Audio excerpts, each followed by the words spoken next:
बसुमतारी आंनि फरायसालिनि मुङा गथाफोथार बड'गुदि फरायसालि आंनि गामिनि मुङा सुथियापारा आं 5 थाखोआव फरायो आं दा दोंसे खन्थाइ आवरायनो नागिरदों बे खन्थाइनि मुङानो जाबाय आसामा जोंनि समायना आसामा जोंनि समायना जोबनो गैया गुनि भारतनिनो सान ओंखारग्रा रायजो सानजा दिगिनि अराय जिउ नागिरब्लाबो सान हर बेसेबां गोबां आसामनि बादि मोननो थाङा हासार गोनां हा एसेबां अराय गोजोनथाव सोमखोर आबहावाया नोंनि भारतनिनो सान ओंखारग्रा रायजो सानजा दिगिनि बैसागुआव जोंनिनो बिमा मुस्रा जाना गिदिङो मागोआव माइनाव बरायो सनानि आखाइ फिदिङो दुफांनि मोनायाव हाथरखिजों खानाय साजायो आइनि भारतनिनो सान ओंखारग्रा रायजो सानजा दिगिनि हाजो हायेन खौसे खालामग्रा जायख्लं बादि नुयो नोंनि रावनि अननायफोरा गोरोबनायनि सायखं नुयो बुरलुंबुथुरनि गुवार रुगुंखौ आं खुलुमनि जोनोम मोनबाय बेयावनो थैनायाबो जाथों बेयावनो आंनि खन्थाइगिरि डक्टर भुपेन हाजरिका गोजोन्थों। राधामणि गयारी आं कस्तुरबा बड'गुदि फरायसालियाव थाखो 3आव फरायो आं दायो दोंसे खन्थाइ आवरायनो सानदों खन्थाइनि मुङानो जाबाय आसामा जोंनि समायना आसामा जोंनि समायना आसामा जोंनि समायना जोंनो गैयै गुनि भारतनि सान ओंखारग्रा रायजो सानजा दिगिनि अराय जिउ नागिरब्लाबो सान हर आसामनि बायदि मोननो थाङा हासार गोनां हा एसेबां अराय गोजोनथाव सोमखोर आबहावायाव नोंनिनो भारतनिनो सान ओंखारग्रा रायजो सानजा दिगिनि बैसागुआव जोंनिनो बिमा मुस्रा जाना गिदिङो मागोआव माइनाव बरायनो सनानि आखाइ फिदिङो दुफांनि मोनायाव हाथरखिजों खानाय साजायो आइनि भारतनिनो सान ओंखारग्रा रायजो सानजा दिगिनि हाजो हायेन खौसे खालामग्रा जायख्लं बायदि नुयो नोंनि रावनि अननायफोरा गोरोबनायनि सायखं नुयो बुरलुंबुथुरनि गुवार रुगुंखौ आं खुलुमनि जोनोम मोनबाय बेवहायनो थैनायाबो जाथोंसै बेवहायनो आंनि खन्थाइगिरि डक्टर भुपेन हाजरिकानि खन्थाइ आवरायनाया एसेनोसै गोजोन्थों। आंनि मुङा मुस्रि सन्दिसनारि आं जेनेबायाव फरायो आंनि फरायसालिनि मुङा उदालगुरि बड'गुदि फरायसालि आं दा खन्थाइ आवरायनो नागिरदों खन्थाइनि मुङानो जादों आसामा जोंनि समायना आसामा जोंनि समायना आसामा जोंनि समायना जोबनो गैया गुनि भारतनिनो सान ओंखारग्रा रायजो सानजा दिगिनि अराय जिउ नागिरब्लाबो सान हर बेसेबां गोबां आसामनि बायदि मोननो थाङा हासार गोनां हा एसेबां अराय गोजोनथाव सोमखोर आबहावाया नोंनि भारतनिनो सान ओंखारग्रा रायजो सानजा दिगिनि बैसागुआव जोंनिनो बिमा मुस्रा जाना गिदिङो मागोआव माइनाव बरायो सनानि आखाइ फिदिङो हाथर दुफांनि मोनाया हाथरखिजों खानाय साजायो आइनि भारतनिनो सान ओंखारग्रा रायजो सानजा दिगिनि हाजो हायेन खौसे खालामग्रा जायख्लं बायदि नुयो नोंनि रावनि अननायफोरा गोरोबनायनि सायखं नुयो बुरलुंबुथुरनि गुवार रुगुंखौ आं खुलुमनि जोनोम मोनबाय बेयावनो थैनायाबो जादों बेयावनो आंनि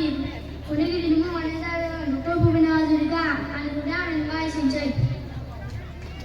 आंनि मुङा धरना पुर्निमा बसुमतारी आं थाखो 7आव फरायो आंनि फरायसालिनि मुङा सोनापुर बर' गेजेर फरायसालि आं दा दोंसे खन्थाइ आवरायनो सानदों बे खन्थाइनि मुङानो जादों आसामा जोंनि समायना बे खन्थाइनि देंखोगिरिनि मुङा डक्टर भुपेन हाजरिका बे खन्थाइनि राव दानस्लायगिरिनि मुङा बिनुपाख्य गिरि बसुमतारी आं दा खन्थाइखौ आवरायनो आखायाव लाबाय। आसामा जोंनि समायना आसामा जोंनि समायना जोबनो गैया गुननि भारतनिनो सान ओंखारग्रा रायजो सानजा दिगिनि अराय जिउ नागिरब्लाबो सान हर बेसेबा गोबां आसामनि बादि मोननो थाङा हासार गोनां हा एसेबां अराय गोजोनथाव सोमखोर आबहावाया नोंनि भारतनिनो सान ओंखारग्रा रायजो सानजा दिगिनि अराय बैसागुआव जोंनिनो बिमा मुस्रा जाना गिदिङो मागोआव माइनाव बरायनो सनानि आखाइ फिदिङो दुफांनि मोनाया हाथरखिजों खानाय साजायो आइनि भारतनिनो सान ओंखारग्रा रायजो सानजा दिगिनि हाजो हायेन खौसे खालामग्रा जायख्लं बादि नुयो नोंनि रावनि अननायफोरा गोरोबनायनि सायखं नुयो बुरलुंबुथुरनि गुवार रुगुंखौ आं खुलुमनि जोनोम मोनबाय बेयावनो थैनायाबो जाथों बेयावनो आंनि एसेनोसै खुलुमबाय आंनि मुङा धर्ना सुस्मिता ब्रह्म आं नाहरबारि नबोदिया गेजेर फरायसालिनिफ्राय फैदों आं दा खन्थाइ आवरायनो नागिरदों खन्थाइनि मुङानो जाबाय आसामा जोंनि समायना आसामा जोंनि समायना जोंनो गैयै गुननि भारतनिनो सान ओंखारनाय रायजो सानजा दिगनि अराय जिउ नागिरब्लाबो सान हर बेसेबा गोबां आसामनि बायदि मोननो थाङा हासार गोनां हा एसेबां अराय गोजोनथाव सोमखोर आबहावाया नोंनि भारतनिनो सान ओंखारग्रा रायजो सानजा दिगनि बैसागुआव जोंनिनो बिमा मुस्रा जाना गिदिङो मागोआव माइनाव बरायनो सनानि आखाइ फिदिङो दुफांनि मोनायाव हाथरखिजों खानाय साजायो आइनि भारतनिनो सान ओंखारग्रा रायजो सानजा दिगनि हाजो हायेन खौसे खालामग्रा जायख्लं बायदि नुयो नोंनि रावनि अननायफोरा गोरोबनायनि सायखं नुयो बुरलुंबुथुरनि गुवार रुगुंखौ आं खुलुमनि जोनोम मोनबाय बेयावनो थैनायाबो जाथों बेयावनो आंनि लिरगिरि डक्टर भुपेन हाजरिका गोजोनथों खुलुमबाय आंनि मुङा धरेना संगिता बसुमतारी आं थाखो 8आव फरायो आं मरिकेम गोजौसिन गेजेरारि फरायसालिनिफ्राय फैदों आं दा खन्थाइ आवरायनो सानदों बे खन्थाइनि मुङानो जादों आसामा जोंनि समायना खन्थाइखौ लिरदों डक्टर भुपेन हाजरिका आसामा जोंनि समायना जोबनो गैया गुननि भारतनिनो सान ओंखारग्रा रायजो सानजा दिगिनि अराय जिउ नागिरब्लाबो सान हर बेसेबां गोबां आसामनि बायदि मोननो थाङा हासार गोनां हा एसेबां अराय गोजोनथाव सोमखोर आबहावाया नोंनि भारतनिनो सान ओंखारग्रा रायजो सानजा दिगिनि बैसागुआव जोंनिनो बिमा मुस्रा जाना गिदिङो मागोआव माइनाव बरायो सनानि आखाइ फिदिङो दुफांनि मोननाया हाथरखिजों खानाय साजायो आइनि भारतनिनो सान ओंखारग्रा रायजो सानजा दिगिनि हाजो हायेन खौसे खालामग्रा जायख्लं बायदि नुयो नोंनि रावनि अननायफोरा गोरोबनायनि सायखं नुयो बुरलुंबुथुरनि गुवार रुगुंखौ आं खुलुमनि जोनोम मोनबाय बेयावनो थैनायाबो जाथोंसै बेयावनो आंनि गोजोनथों खुलुमबाय आंनि मुङा धरेना खन्थाइमा बसुमतारी आंनि फरायसालिनि मुङा मिमां मानिकपुर गुदि फरायसालि आं थाखो 4आव फरायो आं दोंसे खन्थाइ आवरायनो नागिरदों बे खन्थाइनि मुङानो जादों आसामा जोंनि समायना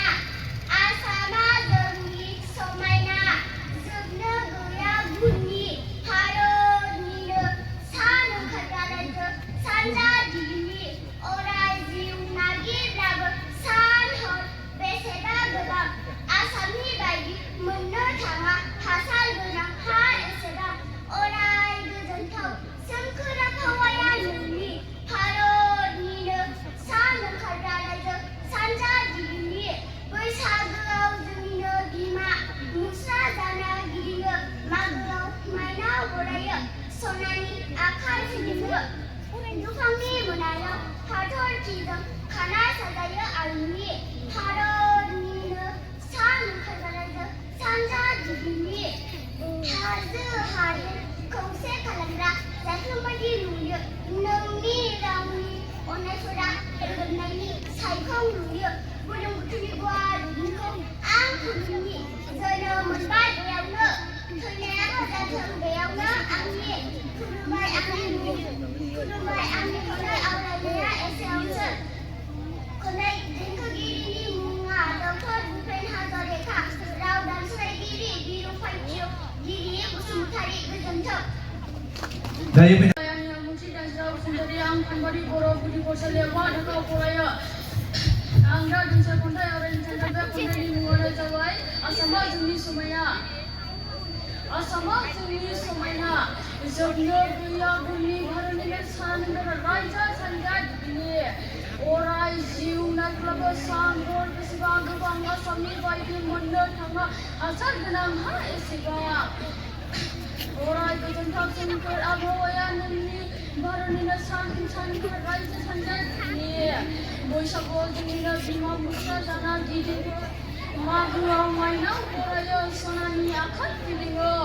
दुफांनि मोनाया हाथरखिजों खानाय साजायो आइनि भारतनिनो सानखोर रायजो सानजानि हाजो हायेन खौसे खालामग्रा जायख्लं बायदि नुयो नोंनि रावनि अननायफोरा गोरोबनायनि सायखं नुयो बुरलुंबुथुरनि गुवार रुगुंखौ आं खुलुमनि जोनोम मोनबाय बेयावनो थैनायाबो जाथों बेयावनो आंनि Dorena Susila Basumatari Ang Dormopur Budi Faraisaliyaw 3 थाखोआव फरायो आं दोंसे खन्थाइ आवरायनो नागिरदों बे खन्थाइनि मुङानो जाबाय आसामा जोंनि समायना आसामा जोंनि समायना आसामा जोंनि समायना जोबनो गैया गुननि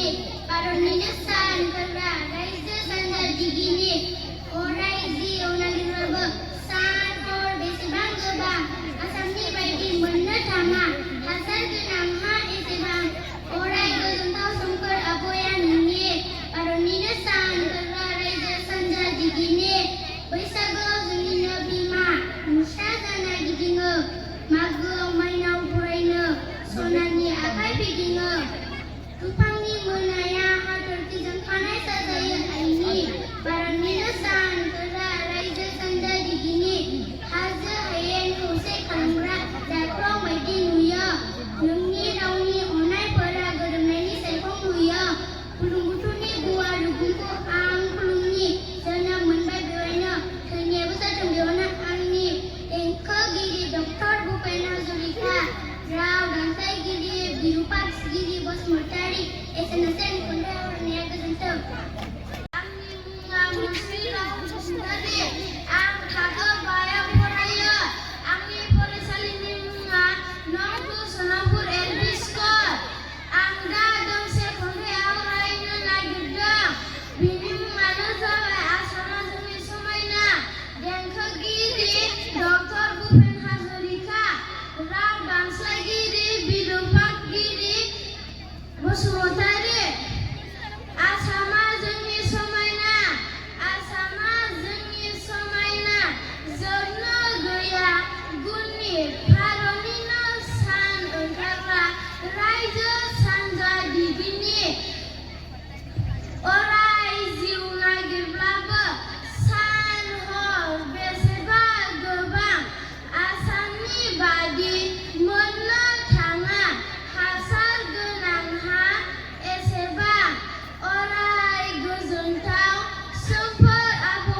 जोंनि समायना आसामा जोंनि समायना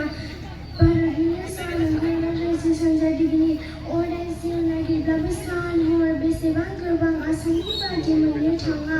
हासार गोनां हा एसेबां अराय गोजोनथाव सोमखोर आबहावायाबो नोंनिनो भारतनिनो सान ओंखारग्रा रायजो सानजारिनि बैसागुआव जोंनिनो बिमा मुस्रा जाना गिदिङो मागोआव माइनाव बरायनो सनानि आखाइ फिदिङो दुफांनि मोनायाव हाथरखिजों खानाय साजायो आइनि भारतनिनो सान ओंखारग्रा रायजो सानजारिनि हाजो हायेन खौसे खालामग्रा जायखौ बादि नुयो नोंनि रावनि अननायफोरा गोरोबनायनि जायखौ नुयो बुरलुंबुथुरनि गुवार रुगुंखौ आं खुलुमनि जोनोम मोनबाय बेयावनो थैनायाबो जाथों बेयावनो आंनि खन्थाइगिरि डक्टर भुपेन हाजरिका आंनि खन्थाइ आवरायनाया एसेनोसै गोजोन्थों। आंनि मुङा खुलुमनि रामसियारि आंनि फरायसालिनि मुङा कमला बड' गुदि फरायसालि आंनि थाखोआ 5 फरायसुलि आं दा दोंसे खन्थाइ आवरायनो सानदों बे खन्थाइनि मुङानो जाबाय आसामा जोंनि समायना आसामा जोंनि समायना जोबनो गैया गुननि भारतनिनो सान ओंखारग्रा रायजो सानजारिगिरि अराय जिउ नागिरब्लाबो सान हर बेसेबां गोबां आसामनि बायदि मोननो थाङा हासार हा एसेबां अराय गोजोनथाव सोमखोर आबहावाया नोंनि भारतनिनो सान ओंखारग्रा रायजो सानजारिगिरि अराय जिउ नागिरब्लाबो बैसागुआव जोंनिनो बिमा मुस्रा जाना गिदिङो मागोआव माइनाव बरायनो सनानि आखाइ फिदिङो दुफांनि मोननाया आइनि खानायखौ हाथरखिजों खानाय साजायो आइनि भारतनिनो सान ओंखारग्रा रायजो सानजारिगिरि हाजो हायेन खौसे खालामग्रा सायखं बायदि नुयो नोंनि रावनि अननायफोरा गोरोबनायनि सायखं नुयो बुरलुंबुथुरनि गुवार रुगुंखौ आं खुलुमनो जोनोम मोनबाय बेवहायनो थैनायानो जादों बेवहायनो आंनि खुलुमबाय देंखोगिरि राव रायज्लायगिरिया खुलुमबाय खुलुमबाय आंनि मुङा धरिना धनिका बर' आंनि फरायसालिनि मुङा मिमा नोलोबारि गोजौसिन फरायसालि आं थाखो 7 नि फरायसुलि आं दा दोंसे खन्थाइ आवरायनो नागिरदों बे खन्थाइनि मुङानो जाबाय आसामा जोंनि समायना आं दा खन्थाइखौ आवरायनो आखायाव लाबाय आसामा जोंनि समायना आसामा जोंनि समायना जोबनो गैया गुननि भारतनिनो सान ओंखारग्रा रायजो सानजारिगिरि अराय जिउ नागिरब्लाबो सान हर बेसेबा गोबां आसामनि बादि मोननो थाङा हासार गोनां हा एसेबां अराय गोजोनथाव सोमखोर आबहावाया नोंनि भारतनिनो सान ओंखारग्रा रायजो सानजारिगिरि बैसागुआव जोंनिनो बिमा मुस्रा जाना गिदिङो मागोआव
आवरायनो नागिरदों। खन्थाइनि मुङानो जाबाय आसामा जोंनि समायना।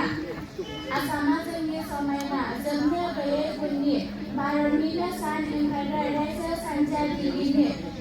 अराय जिउ नागिरब्लाबो सान हर एसेबां गोबां, आसामनि बादि मोननो थाङा हासार गोनां हा एसेबां।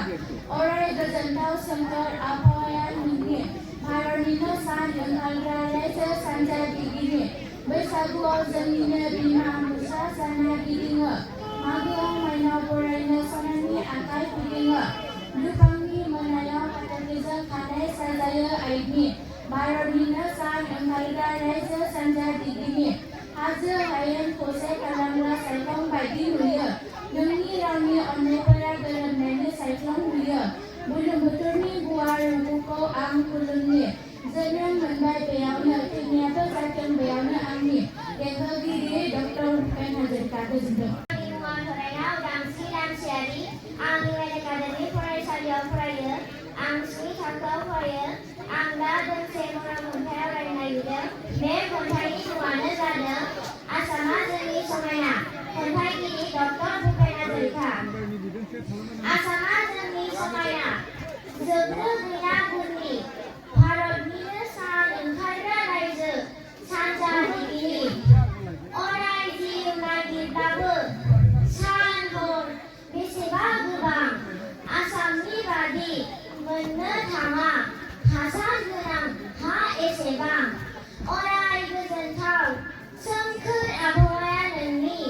भारतनिनो सान ओंखारग्रा रायजो सानजागिरिनि। बैसागोआव जोंनिनो बिमा मुस्रा जाना गिदिङो, मागोआव माइनाव बरायनो सनानि आखाइ फिदिङो। दुफांनि मोनायाव हाथरखिजों खानाय साजायो आइनि, भारतनिनो सान ओंखारग्रा रायजो सानजागिरिनि। हाजो हायेन खौसे खालामग्रा जायख्लं बादि नुयो, नोंनि रावनि अननायफोरा गोरोबनायनि सायख्लं नुयो। बुरलुंबुथुरनि गुवार रुगुंखौ आं खुलुमनि, जोनोम मोनबाय बेयावनो, थैनायाबो जाथों बेयावनो आंनि। गोजोन्थों। 4 थाखोआव फरायो। आं दोंसे खन्थाइ आवरायनो सानदों।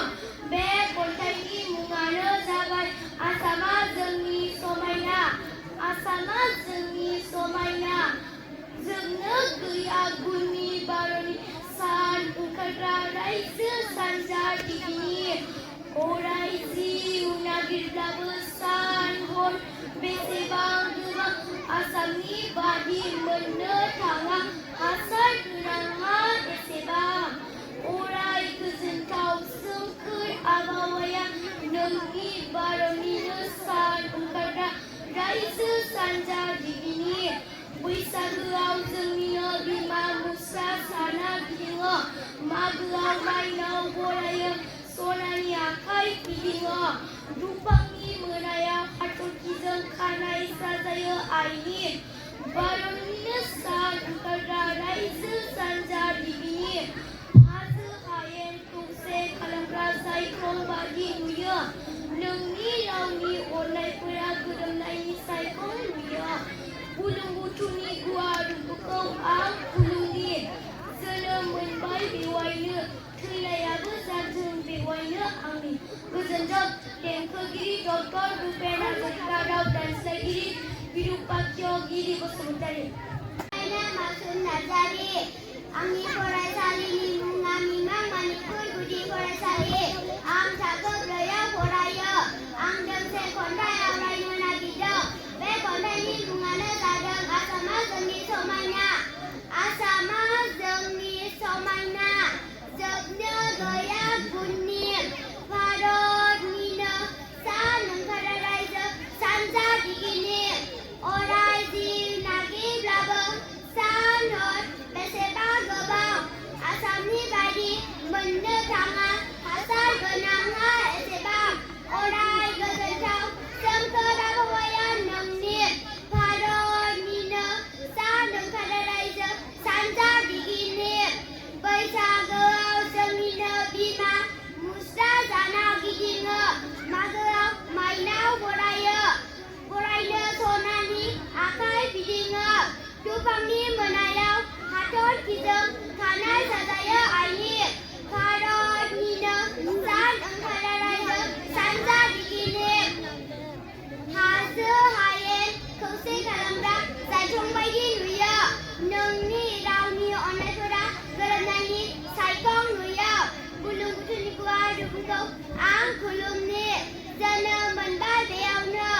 बयनियाबो जाथों बेयावनो आंनि